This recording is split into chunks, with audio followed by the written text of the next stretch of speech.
Welcome to Tzu Chi This Week. I'm Mary Lee. It's good to have you with us. Coming up in today's show, we join Thailand Tzu Chi volunteers and team of doctors as they visit a women's correctional facility, not for a free clinic, but to cook meals for the inmates. Two Tzu Chi volunteers return to the spiritual homeland in Hualien as silent mentors to fulfill their wish of continuing to give after passing. And we go to New Zealand as Tzu Chi volunteers there act as the best overseas ambassadors to spread the seeds of love.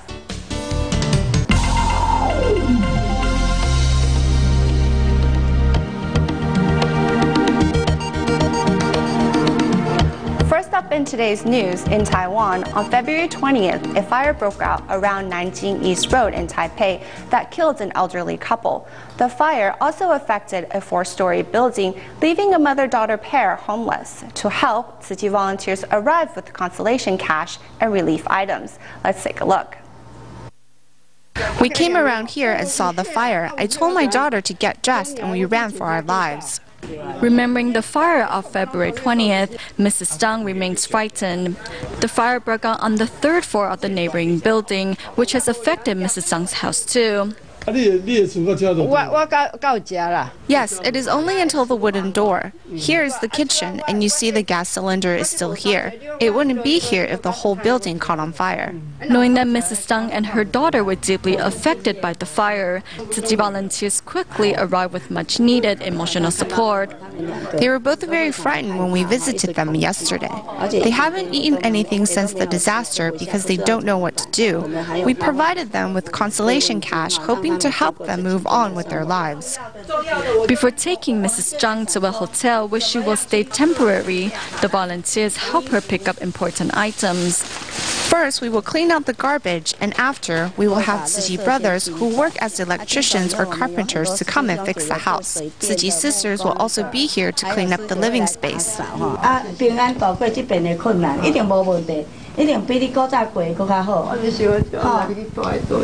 Presenting Mrs. Zhang with fruits and relief supplies, Tzu Chi volunteers hope to bring much-needed emotional support. The volunteers believe with their love and care, the road to recovery for this mother-daughter pair will be much smoother. In Thailand, Tzu Chi volunteers and team of doctors visited a women's correctional institution in the province of Ratchaburi. What was special about this visit is that instead of organizing a free clinic, doctors put on aprons and tried their hands at cooking meals for the inmates. Through the event, doctors and volunteers hope to encourage those behind bars to change for the better. Today, team of doctors and Tzu Chi volunteers in Thailand are here at the Women's Correctional Institute in Ratchaburi. What's different about their visit is that the doctors are not here to cure sickness, but to cook meals for the inmates. Today is our second time here. During our first visit, we were here to organize a free clinic. This time, we are here as cooks. We are not good at cooking, but seeing the smiles on their faces and being able to care for them makes us really happy. Team of doctors and Tzu Chi volunteers are here today to cook meals for the inmates. I think this service is a good encouragement for them because they will know that there are still people in this society that care about them. I hope in the future they can reciprocate this love. For many of the team of doctors, cooking is not their specialty. However, the dishes are filled with their love and care, which make them delicious nonetheless. I am very happy today because everyone here has shown us love and care. We are serving our jail time, but through today's event, I can feel the warmth of society. Today, team of doctors and Tzu Chi volunteers are here to cook for the inmates and enjoy a meal with them. Through the gesture, the volunteers hope to bring the warmth of family to this prison. Today is Valentine's Day, and the volunteers are here to spread the great love to everyone. They help me feel the warmth of society, and I am very happy because of that. Valentine's Day is not only a holiday celebrated by couples. The volunteers are here today to spread love to everyone, which makes this holiday even more meaningful. Thanks to team of doctors and Tzu Chi volunteers, the inmates' hearts are not filled with love and are ready to start a new page of their lives. We go to Central America for our next report and see how Tzu Chi's love is extending to the needy in both Brazil and Paraguay. In Brazil, as residents living in remote villages do not have easy access to medical care, Tzu Chi volunteers regularly hold free clinics to help. But first, we go to Paraguay and join volunteers on their regular visit to care recipients' homes. Here at the distribution site in Asunción, Paraguay, a local volunteer is reminding the participants to keep their environment clean to avoid dengue fever, and also informing them of the damage caused by some teenagers in the community. Some youth in the community climbed the walls and stole the fans and some tools. Not blaming anyone for what happened, volunteers even asked the residents to join them in prayer for those who stole the items as well as those suffering from illness.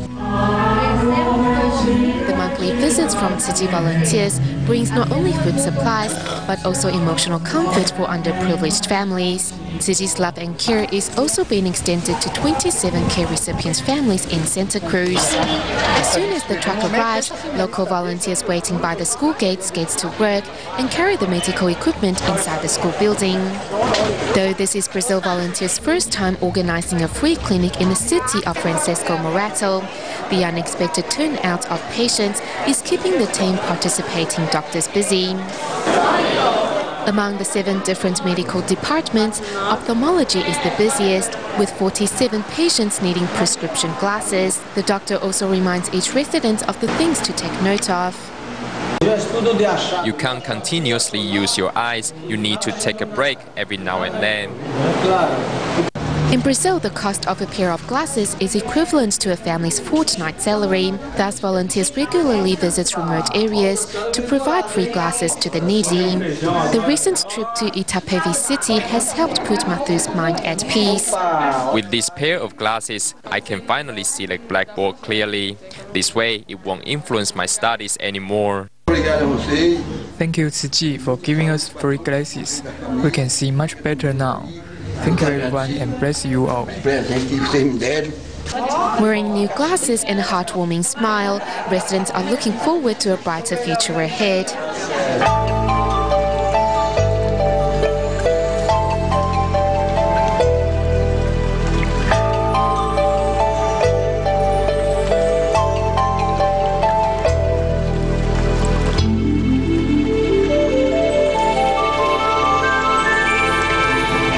United States, following her passing on February 14th, Tzu Chi volunteer Luo Liu Guizhen donated her organs and body to be used in medical research.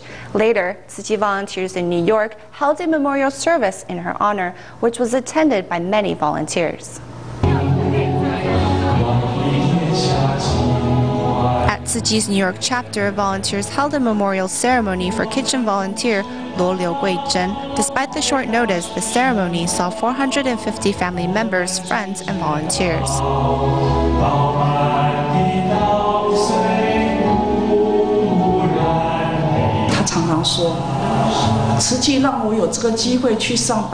She always said she was so thankful for Tzu Chi because Tzu Chi gave her the opportunity to do volunteer work. She said she was blessed to have a place to go to and do what she wanted to do. 持景仁者，切记要快去快回，再回实际世界的大愿。深信我们师徒再见之期，应在不远之日。 Watching Luo's recording, the participants are moved to tears and laughter. Once again, they listen to Luo's wisdom of life and say, "Mama Luo, I love you." 老妈妈，好想你哦。 Mama Luo, I miss you so much. When I sent her back home on Wednesday, she waved me goodbye. I couldn't believe that she gave us such an unbearable gift on this Valentine's Day.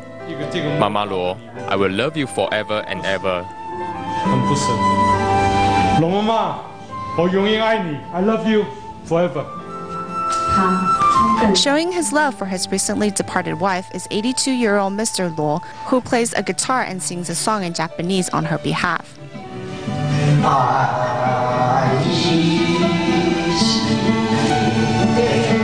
During the ceremony, the director of Tzu Chi New York chapter, Tzu Chi This, recalls his time with Luo. Mama Luo and I often stay at the chapter. I didn't listen to her. She always asked me why I didn't have meals on time. Because I was used to having Mama Luo by my side. Because we knew when Mama Luo was around, we could have delicious meals anytime we liked. Because of Mama Luo, the New York Tzu Chi chapter became a home for everyone. We hope Mama Luo can now rest without worries.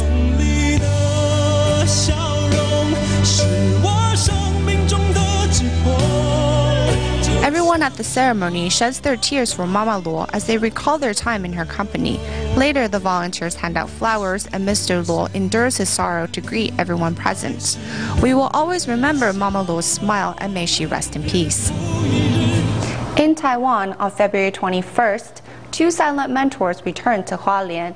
One of them was Tzu Chi volunteer Jian Huangbing, who suffered from organ failure and passed away at Taipei Tzu Chi Hospital. The second silent mentor was 62-year-old Su Yijun, who was a media volunteer and also served as an Ida mother at Tzu Chi University. Under the accompaniment of family members and Tzu Chi volunteers, silent mentor Su Yijun has returned to Hualien's Tzu Chi University to fulfill her wish of continuing to give after her passing.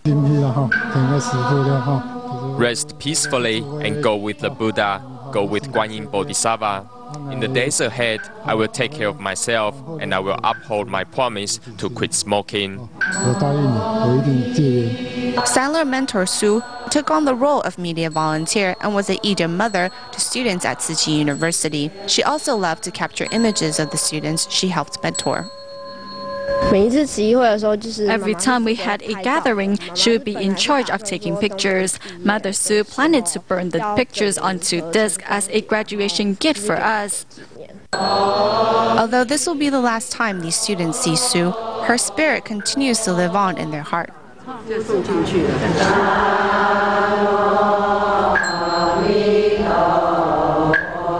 Meanwhile, another silent mentor, Jian Huangbing, has also returned to his spiritual homeland. This is your favorite place to be. You always say, Hualien is your first home and our home is second. You're at home now, rest easy. Silent mentor Jian spent years assisting Taipei Tzu Chi Hospital as a pioneer member of the standardized patient care program.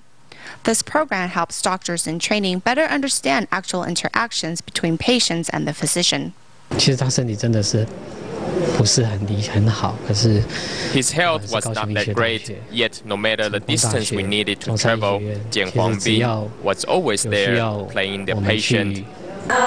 From a verbal mentor when he was alive, assisting doctors to be in patient interactions, to now silent mentor in his passing, Jian continues to be an ideal patient for doctors. Before I become a silent mentor, I first have to be a verbal mentor. Next, we meet a husband and wife team in Taiwan's Taichung who overcame their vision disabilities.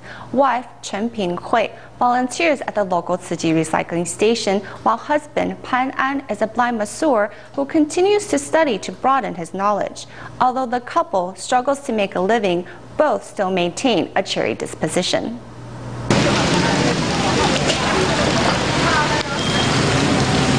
Here in Taiwan, under the assistance of a Tzu Chi volunteer, Chen Pinghui arrives at the recycling station. Amid the sound of plastic bottles hitting the floor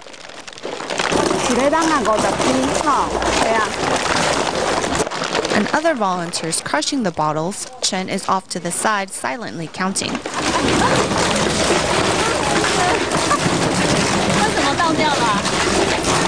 I forgot what number I was on, so I'm starting over. My mind was somewhere else. Even with her eyes wide open, Chen's eyesight is limited. She is nearly blind.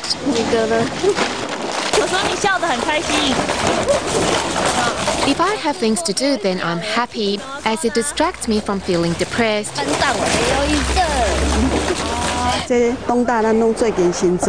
Although Chen suffers from depression and psoriatic arthritis, she continues to work at keeping her spirits up. I'm about to cry.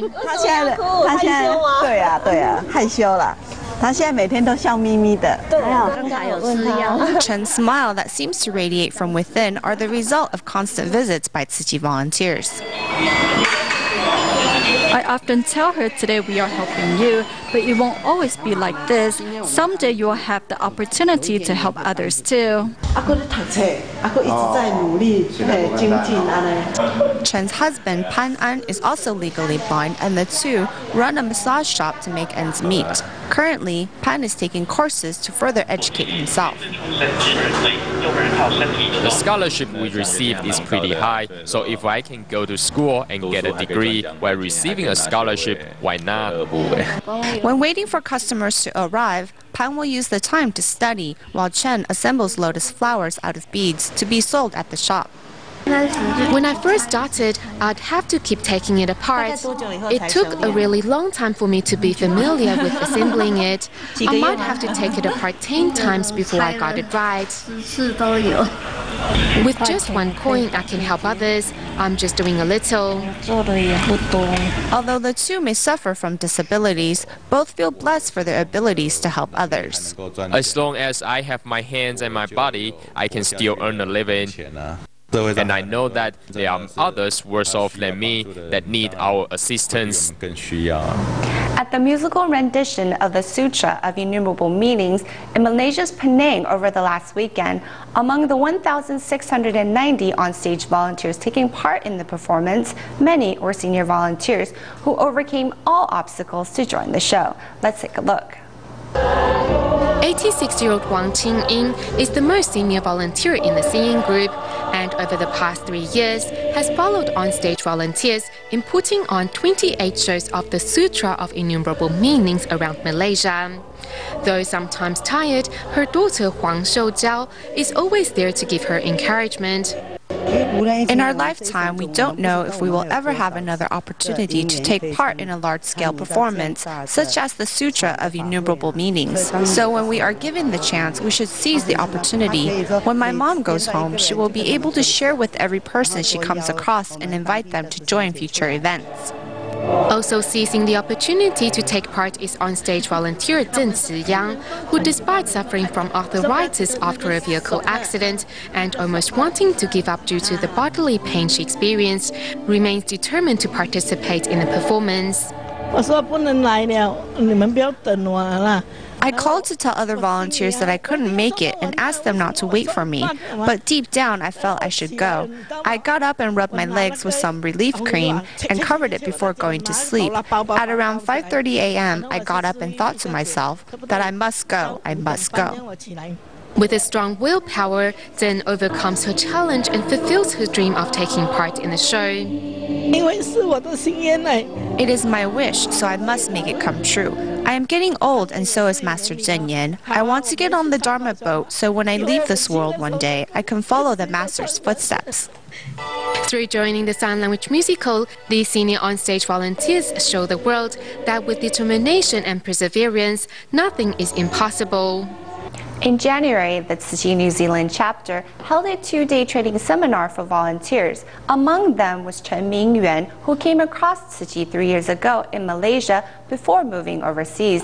As well, many parents who sent their children to the Chinese language class at the Tzu Chi New Zealand chapter joined the volunteers in sorting recyclables as a way to protect the environment. At the Tzu Chi New Zealand chapter, as children are taking their Chinese language class, their parents are nearby practicing recycling. Many Tzu Chi members donate broken appliances, after which they learn from Tzu Chi volunteers how to fix them. We want to seize this opportunity to share our knowledge on fixing mechanical devices. After they learn how complex these devices are, they will learn to cherish these resources. Under the volunteers' skillful hands, many items are given a second lease on life.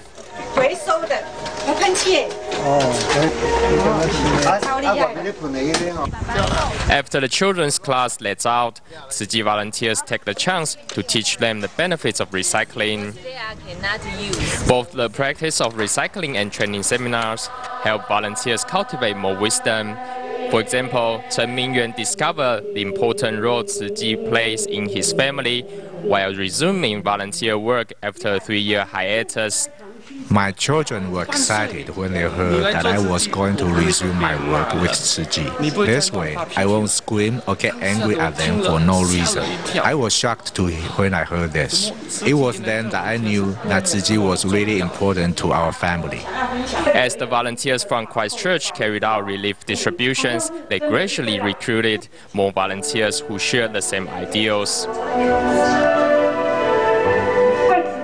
At Tzu Chi, we don't have to talk a lot because the Dharma exists in our practice. Spreading the Buddha's teachings and doing good deeds, the volunteers from Auckland, Milton, and Christchurch act as the best ambassador of Tzu Chi in spreading the seeds of love overseas. We have all probably had the experience of waiting for hours in a hospital or clinic before seeing a doctor.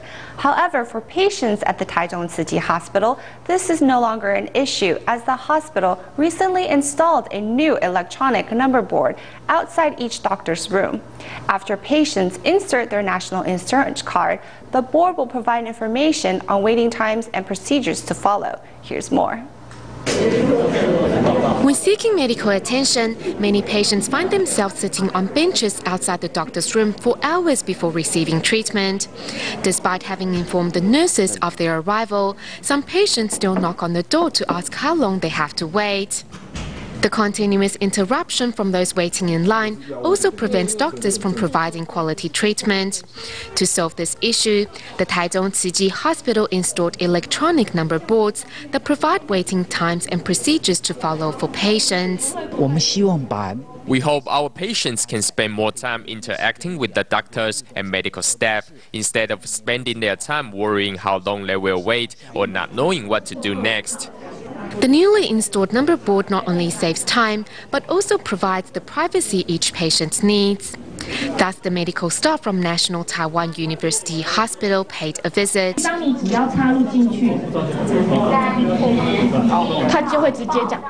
Vice Superintendent of NTU Hospital Wang Mingju couldn't agree more on the importance of providing quality treatment for patients. When waiting times and the information are made available, patients won't have to worry if they have missed their appointment. That will definitely help soothe the patient's minds. Listening intently to the nurse's explanation and asking questions whenever necessary, the NTU Hospital hope to install the same system as a way to raise the quality of their healthcare services. At the end of the show, we go to Port Coquitlam, Canada, and join Tzu Chi volunteers as they partner with the local food bank to provide daily necessity packs for low-income families and homeless people. Concerned about those who are waiting might be hungry, volunteers also prepare hot lunches for them. A total of 230 packs were prepared. That's all the time we have for today. Thank you for watching. See you next week.